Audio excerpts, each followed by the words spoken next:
नमस्कार आपण समस्त को ओडिशा पाणीपाग चैनल रे स्वागत। बंगोपसागर रे गोटे लघुचाप सृष्टि होबार संभावना रहुछि आगामी 12 घंटा मध्य जार प्रभाव रे राज्य रे 3-4 दिन पर्यंत राज्यर अधिकांश जिले में वर्षा हेब एवं पछकु पछ आउ दुईटी मध्य लघुचाप आसुछि जार प्रभाव रे ए मास रे जो वर्षा प्रभाव कम रहितला ता भरणा हेब एवं वर्षा राज्य रे 3-4 दिन पर्यंत हेब तापर मध्य आउ गोटे लघुचाप आसब तार प्रभाव 5-6 दिन पर्यंत अनेक जिले में वर्षा हेब।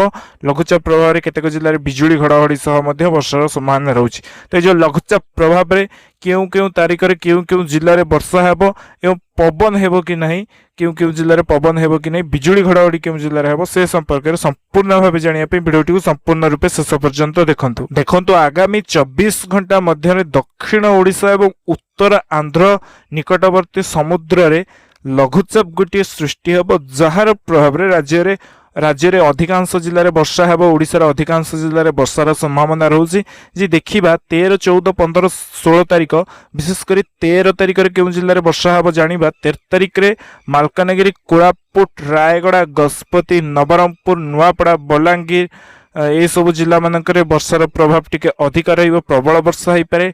गंजाम, पुरी, नयागढ़, खुर्दा ये सब जिला मानकरे मध्य हल्का वर्षा मझिरे मझिरे तुहा कुतुहा वर्षार संभावना रहुछि। किछि समय रे बिजुली घड़घड़ी सह वर्षा होई पारे किंतु अधिक वर्षार प्रभाव मालकानगिरी, कोरापुट, नवरंगपुर, कलाहांडी, रायगड़ा, गजपति ए सब जिला मानकरे रहिबो। 13 तारीख रे 14 तारीख को जदि देखिबा 14 तारीख होइना मालकानगिरी, कोरापुट, नवरंगपुर, कलाहांडी, नुआपड़ा, बलांगीर, कंधमाल, गंजाम, बौद्ध, सोनपुर ए सब जिला, बरगढ़ ए सब जिला पर्यंत मध्य प्रबल वर्षार संभावना रहुछि 14 तारीख रे।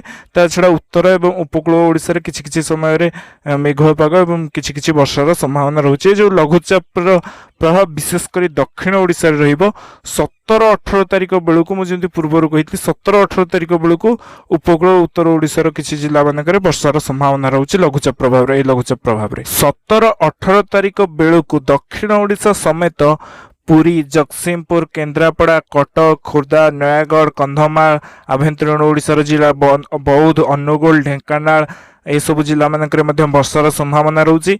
केन्दुझर, मयूरभंज, बालेश्वर, भद्रक, केन्द्रापड़ा ए सब जिला मानकरे मध्य 17-18 तारीख बेलू वर्षा होउछि।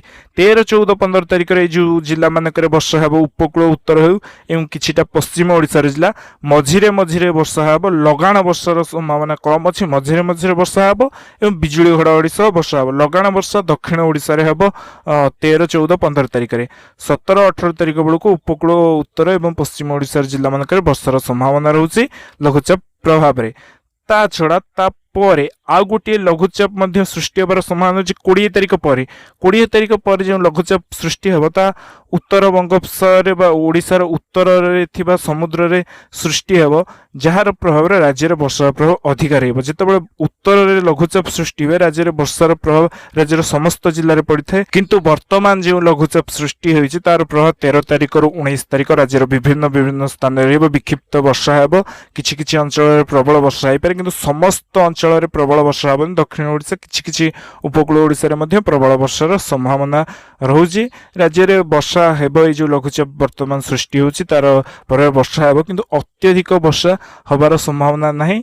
आगु आउ वर्षा हेबो। आपण माने जोड़ी हिरंतु ओडिशा पाणीपाग सह आगु आस्तुवा लघुचाप पाणीपाग संपर्क रे सठिक एवं आगुआ खबर जानिया।